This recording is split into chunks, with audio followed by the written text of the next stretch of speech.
So today we're going to go through your practice exam 1 and we're going to select questions out. I'm not going to go through every question because I think that there are some questions which will need a little bit more guidance than others. So I would have to say that I'm not going to go through those. I'm not going to go through those. Let's go and have a look at this one, question 6. Rena is using the method of substitution to solve the pair of simultaneous equations. So she's got equation 1 there and that would make sense because we've got y in terms of x. So you could sub 1 into 2. Now when doing that, what we can say is that wherever there is a y, I'm going to replace y with x plus 3, but be careful, use brackets around x plus 3. So the correct answer is 2x minus x plus 3 is equal to 4, so the should have the correct answer being C. Okay, now I've also shown you, I'm going to show you on a calculator how we could solve that using a CAS calculator. Remember there's also the elimination method which can also be helpful as well. Now, just bearing in mind that some questions there, like here for example, 6b minus 5 all squared. Now you could go ahead and do that by hand, but let's have a look. If I go ahead and I go into the CAS calculator, I want you to realise that you can use your CAS calculator to your effect. Now you still need to know to do this stuff by hand, but how would we do 6b minus 5 all squared and we want to expand it?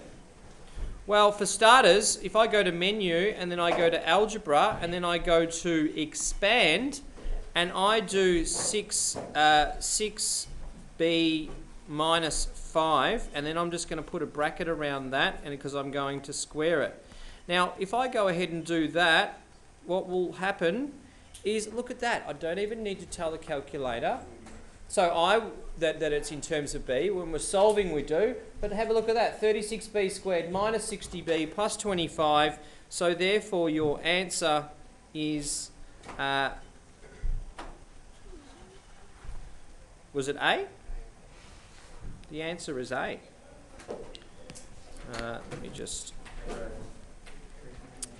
The answer is A. Oh, no, I don't know. I've lost my pen. All right, what about this one? 6x squared minus 21x plus 4x minus 14. Now, it factorises 2. Now, yes, you can do that by hand and you can do it by grouping, but in actual fact, you can also do that in your CAS as well. So how do we do that in our CAS? Well, we go to menu, algebra, and what are we doing? We're doing what? Aren't we doing factor? Yeah. Okay, so we can use the factor function there. Now the factor function, we're looking at 6x squared minus 21x plus 4x minus 14. 6x squared, what is it? Minus 21x. What's next? Plus 4x minus 14. Now, look, if you go and press enter, your calculator will do that for you. So that factorises 2x minus 7, 3x plus 2. 2x minus 7, 3x plus 2. The answer should be B. Yes? So,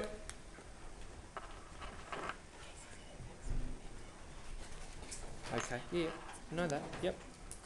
Okay, which of the following cannot be factorised by the difference of two squares? Now remember that difference of two squares, the rule that you guys need to be able to recognise is a squared minus b squared is equal to a minus b, a plus b. Now the only way we can get this difference of two squares or dots is when we are subtracting one square away from the other. Now the only one it says here which of the following cannot be factorised. So you can see there that we've got 2x all squared minus 5 squared. Same over here, we've got 4r all squared. All of these add up, but it's this one to me that looks like the odd one out. Okay.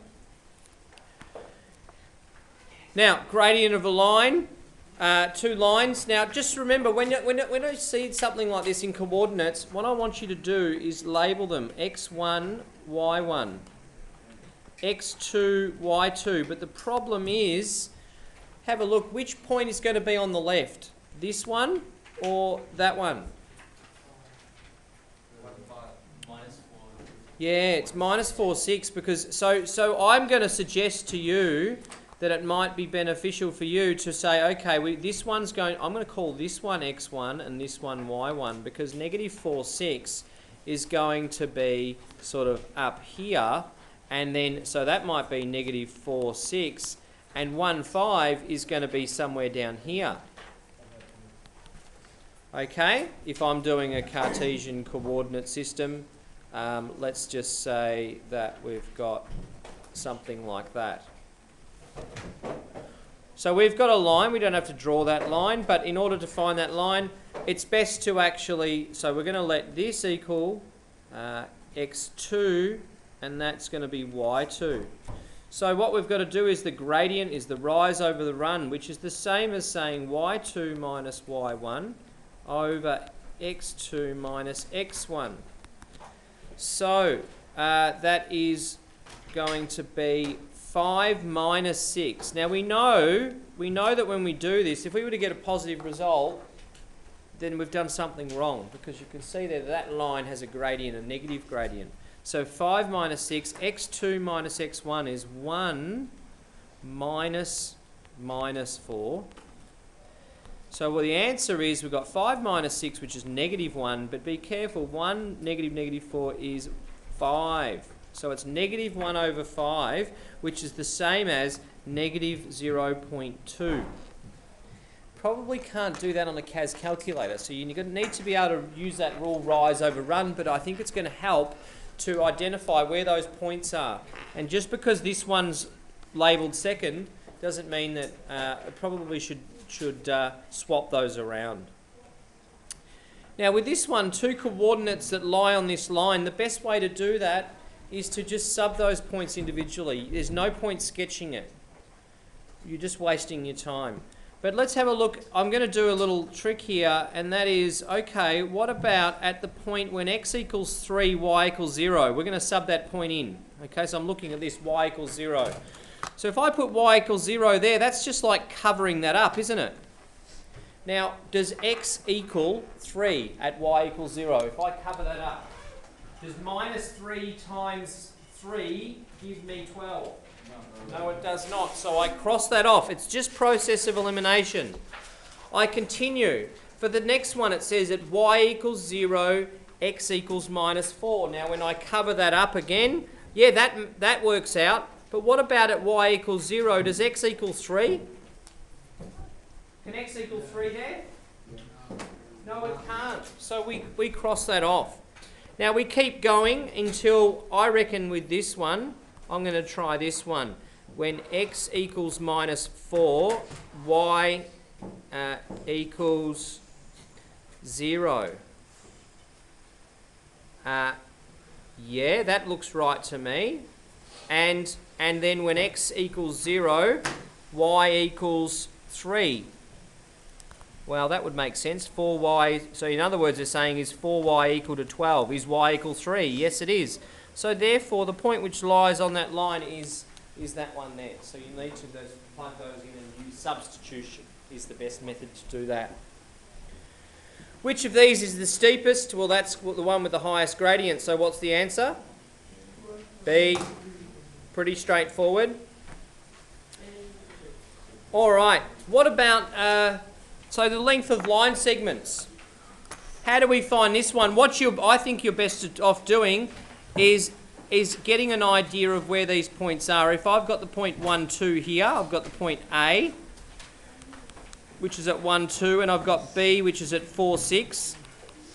Then, sorry, B, which is at 4, 6.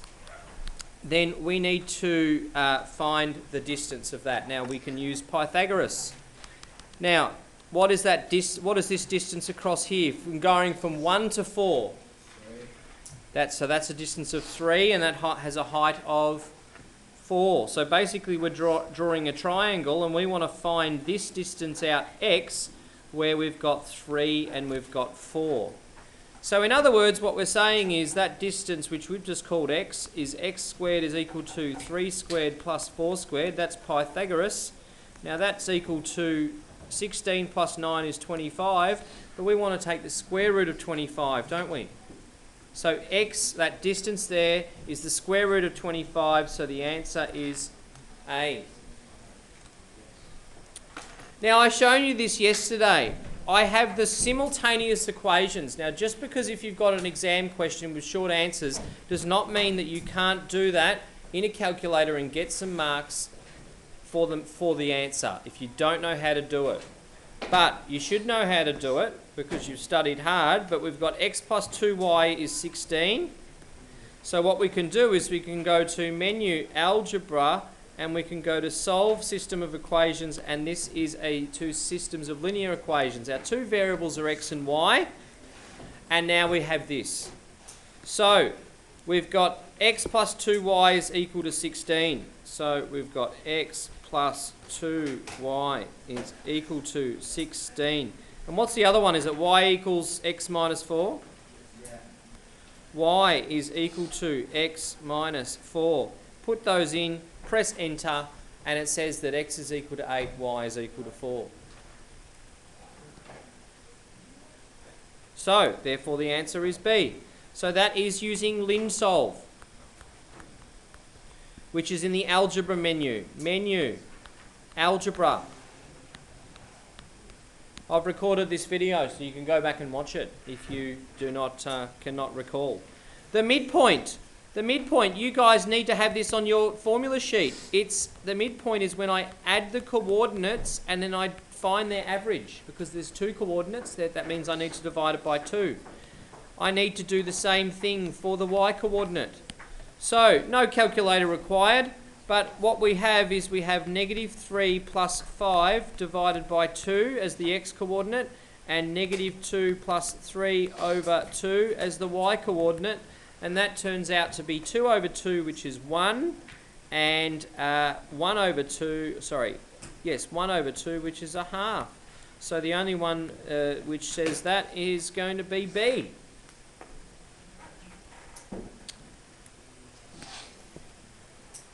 All right, we're on to the short answers. Now, it says here, leave your answer in exact form. Be careful to read the question carefully, because if you do not give it an exact form, you cannot get all the marks. So how I would do this? Well, for starters, I've got that the perimeter is equal to, well, I've got 2.7, and I've got to add those two together. So I'm basically doing those two. And that's pretty straightforward. But then I have to find this arc length. I have to find this length around here. And in order to do that, we need to use not the area formula, but we need to use that we've got 100 out of 360. 100 out of 360 times not the area, but the perimeter. Now, the perimeter of a circle is pi times the diameter, isn't it? Or we've been given the radius. So, in other words, that's 2 times the pi times the radius, which is 2.7. Okay, now 2.7. Now let's work that out. We've got 2.7 plus 2.7 is 5.4, but I want to have this in exact, so we'll get to that in a moment. But what about, what can we do here? First of all, 100 over, why can't we say that 2.7 times 2 is 5.4? 5.4 times 100 is 540. You've got a calculator as well, but what we've got, that turns out to be 540 pi over 360. Now, the highest common factor of both of those is 180. So what does 540 over 360 become? Doesn't it become 3 over 2? Because can't we divide this by 180? And we could divide this by 180. And what does that leave us with? How many times does 180 go into 540? 3 over 2. Yeah. Well, 3. So it's going to be, goes in 3 times, and it goes into 360 2 times. So your answer in exact form is 5.4 plus 3 over 2. 3 pi over 2. Now, if you happen to find that in decimal form, you can't get all the marks, can you? Because it says is in exact form. All right, volume of this solid. Well, for starters, we need to know that the volume is the area times the height. Now, the area times the height depends on what shape we're looking at. So, in this case, we have, what shape is this? This is a, What's this shape here? It's a trapezium. Now that trapezium, the area of a trapezium is a half A plus B times the height, the perpendicular height. Now A and B are these guys here, the 8 and the 5. So that is a half times 8 plus 5, and the height is also 5. Now 8 plus 5 is 13. 13 times 5 is 65. And so that is going to be 65 over 2 centimetres squared.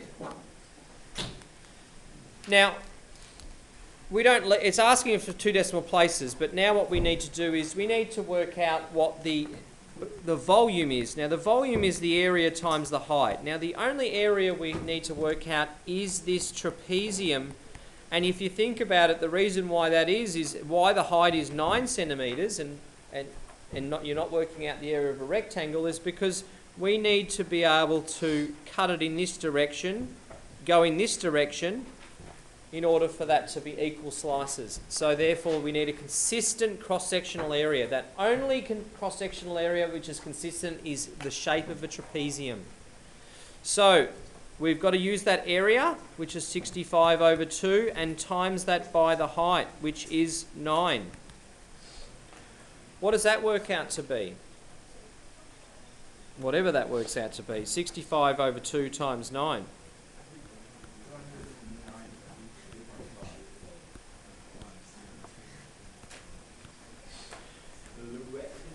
That's 65 over 2. No, okay. No. All right, so I got 92.5 centimetres cubed. Yep. Okay, so there's going to be like a method mark for getting here, a method mark for sort of showing this, and an answer mark here because it's worth 3. So you have to write 0.50 because it says...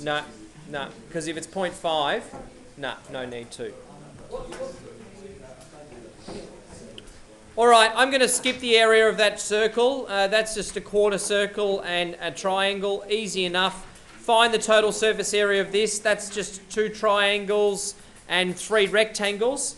Be careful with that though. When you're doing this, make sure that you sort of, you can label, like for example, that the base is 1, this rectangular face is 2, maybe the back rectangle is 3, and then you've got the same triangle, 4 and 5. You might want to do that when you're working out the total surface area. Read the question carefully too. They could be asking for the volume and you're working out the total surface area. You're not going to get any marks for that. Now, finding gradients of lines, that's pretty straightforward stuff. But what I'd like to do is go through finding the equations of a line. It's something that I think we struggle with a bit. So, how do we find the equation of a line? Well, the first thing I'll say to you is we need to always write down this, y equals mx plus c. We need to find out 2 things. And if I've been given 2 points on a line, one of those points might just give me c, because look at this. That is c. Because c is the what? What is it? The y-intercept. So c is the y-intercept. So if you are given the y-intercept, then you have half the information you need. So what I'm going to write is I'm going to write this. Y is equal to mx minus 2. Now we can find out what m is, because m is equal to the rise over the run, which in this case is fairly easy. If I pick this point here, right here, and I'm going to look at these 2 sections of that line, how much does it go up between those 2 points? It goes up 2, and it goes across how many? 2. So the rise is 2, the run is 2. Whenever you work this calculation out, have a good look at the line and see if it makes sense. You know that the gradient is going to be positive, don't you? So therefore, when you get a value of 1 and it's positive, you go, okay, yep, that looks positive to me. So therefore the equation of the line is y equals x minus 2 because m is 1. That is what I'm after, that equation. Gets a little bit harder in the second point because we can't find c by the information here. But we still need to find m and c. So y equals mx plus c again. You know what? I might give you half a mark just for writing that, just to show that that's the standard equation of a line. Now what we need to do is probably the best thing to do is find m first in this case. We don't know what c is. So what we're going to do is we're going to, now because this point's on the left and because we can also see it's a negative gradient, I'm going to call this x1, y1. And I'm going to call this x2, y2. And then what we do is we want to find the gradient of that line. We can, it is rise over the run. You can construct a triangle and say how, but be careful with your signs.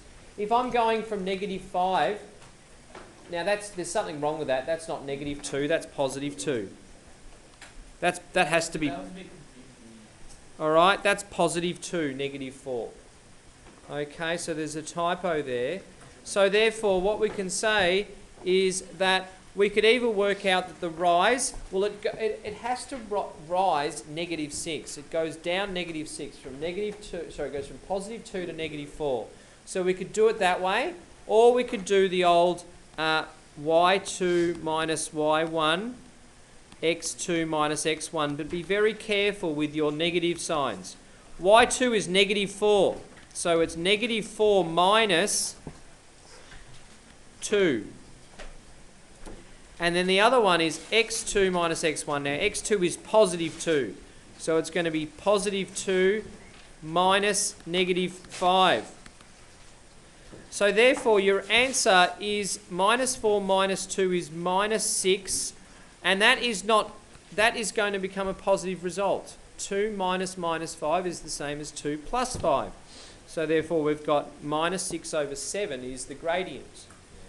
So now what we do is we have a gradient of, we have this. This is what we know, -6 over 7x plus c. How do we find c? So I'm going to do that. When x equals 2, I don't have to sub that point in. Y is equal to -4. So I'm then going to substitute that in. I'm going to replace y with -4. So that's -4 is equal to -6 over 7. X is 2, so that's times 2 plus c. And then we evaluate for c. We've got -4 is equal to -12 over 7 plus c. Now, it would make sense we've got c and we want to find what that is. So I'm going to leave that where it is. And what I'm going to do is I'm going to add 12 over 7 to both sides. So what I've got is -4 plus 12 over 7 is equal to c. And in order to subtract, though, add and subtract fractions, I want to have like denominators. So in other words, we want to have that over 7, which means we have to multiply 4 by 7, which is 28, or in this case, -28. Plus 12 over 7 is equal to c. So therefore, we've got c is equal to -16 over 7. So our equation is, now that's worth 4 marks. There's a fair bit of working involved in that, isn't there? So we've got y is equal to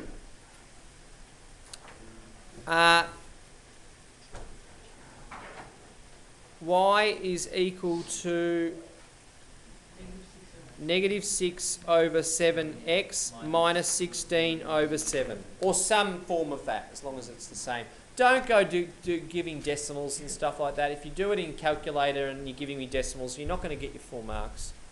All right, that's not an exact answer. So that was, I find students at your year level, they tend to not do so well on that.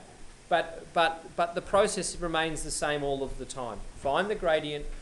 If you've been given the y-intercept, use that. Otherwise, in this case, we want to find what c is.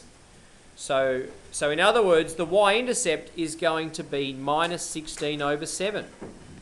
That's what the y-intercept is going to be from that.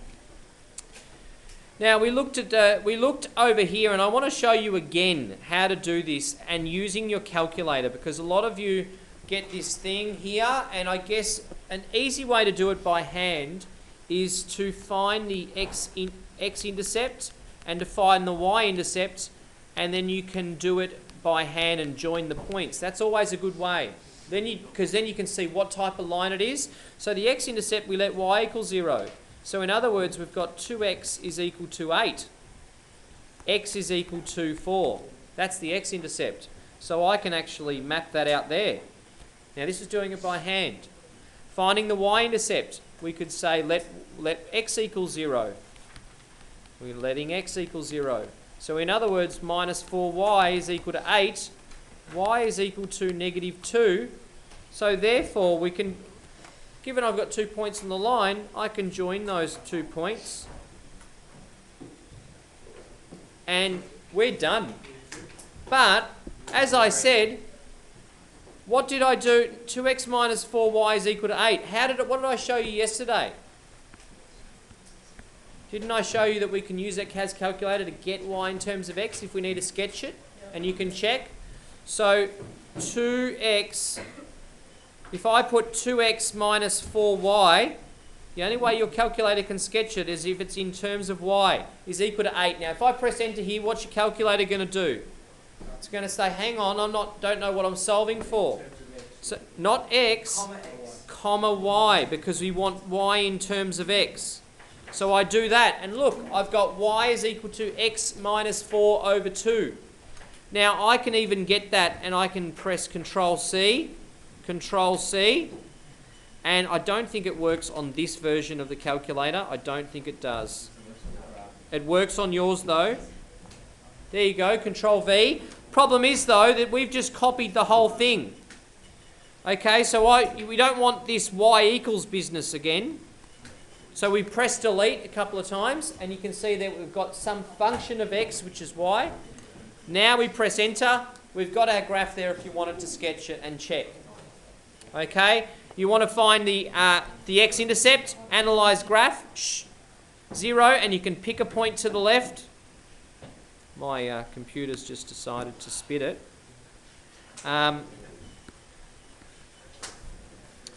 Let's try it again, hey?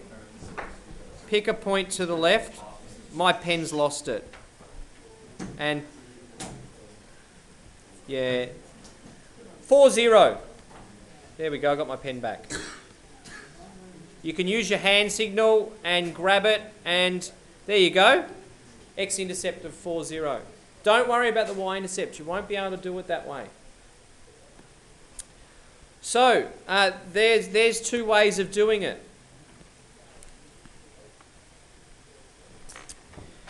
Now, in this case, it says a bath is initially full with 320 litres of water, and it's been drained at 40 litres per minute. Now, whenever you see this litres per minute, this is the rate. Now, whenever you think rate, you need to start thinking rate of change or gradient, which means that the gradient is 40. So it says write a rule for the volume. Now, we're starting, oh, I'm losing my pen again. We're starting with 320 litres of water. So that needs to be your intercept here. So we've got V is 320. Now, I guess you can go up in, say, 40. So we've got 40, 80, 120, 160, 240, 280. So let's say 320 there. So if we have a graph, it's going to look something like this. And 1, 2, 3, 4, 6.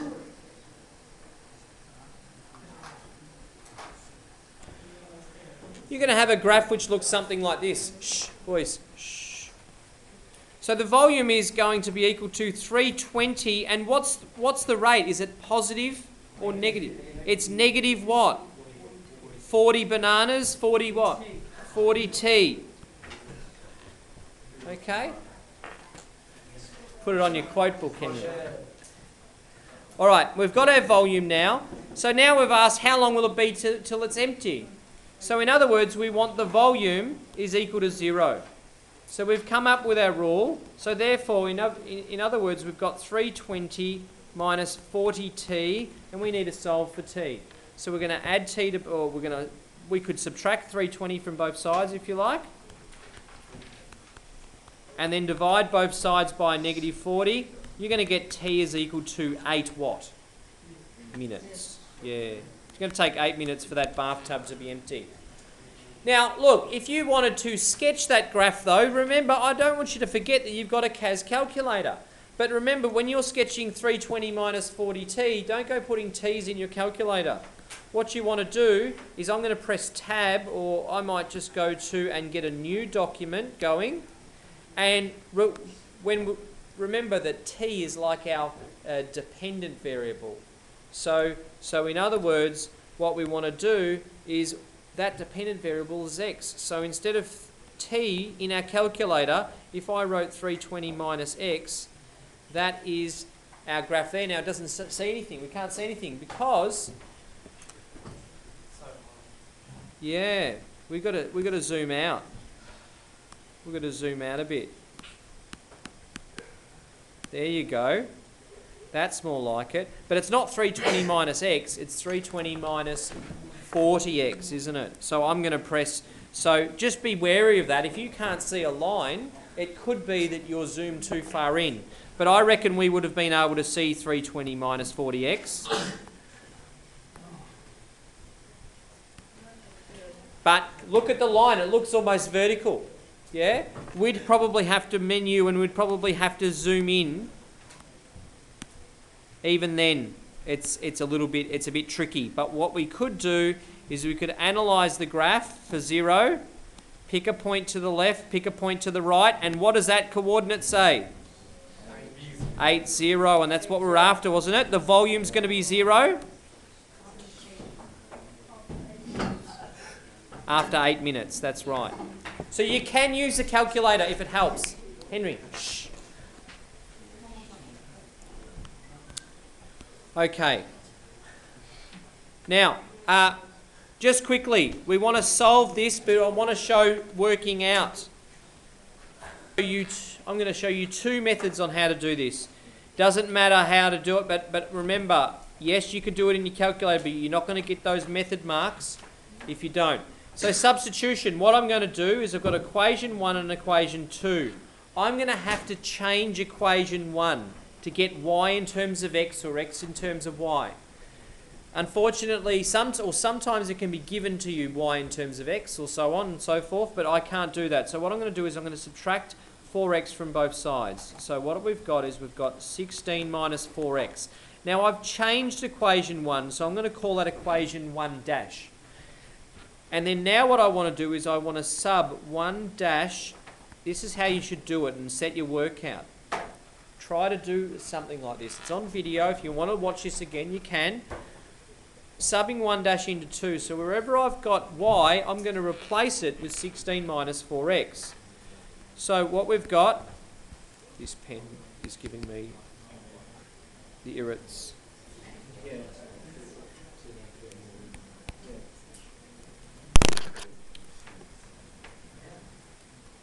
Okay. So what we've got is we've got 4x plus, I'm going to replace, no, I can't sub it back into the first one though, can I? I have to sub it into 2, so we've got 3x minus 5, and I'm going to replace y with, shh, guys, we don't have long left. This is a shortened period. Is equal to 12, and then I want to solve for x. So what I've got is I've got 3x and 16 times 5. So we've got minus 80. Minus 5 times minus 4x is plus 20x. And then that is equal to 12. Now I'm going to equate 20x and 23x. We've got, so that's 23x. I'm going to add 80 to both sides, which is 92. So what's x? 4. X is equal to 4. 92 divided by 23 is 4. Once I do that, listen, sit down. Shh. I want to finish this. When x equals 4, I'm going to then sub that into this equation here. 16 minus 4 times 4 is 0. So that is one method. Now guys, I've also shown you how to do that in your calculator, haven't I? But the question is, show or working, so you cannot get all your marks. However, I would be satisfied and I'd give you 1 mark out of 3 if you did that in your calculator. Okay? That is by doing this. We want to go to LinSolve. And once we've done with this, you guys can go. So how do I get there? Someone show me. Menu. There you go. All right, I put them in. Now I had, what was it? Y plus 4x. Y plus 4x is equal to 16. And what was the other one? 3x minus 5y was equal to 12, yes? Look at that. There you go. Answer's x equals 4, y equals 0.